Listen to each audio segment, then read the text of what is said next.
The Methuselah bristlecone pine is over 4,800 years old, making it one of the oldest living organisms on Earth. Venus flytraps can snap shut in less than a second, catching their insect prey at incredible speed. California's Hyperion redwood is the world's tallest tree, towering over 380 feet.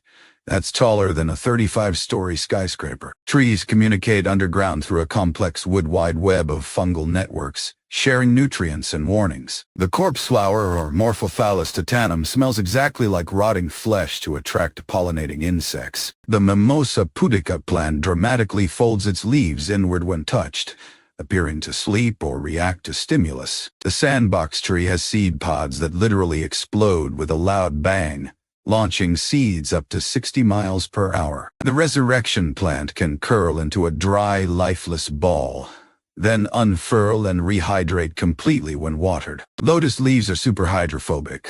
Water beads up and rolls off, cleaning the surface, a phenomenon called the lotus effect. Phytoplankton, tiny plant-like organisms in the ocean, produce over half the oxygen we breathe worldwide.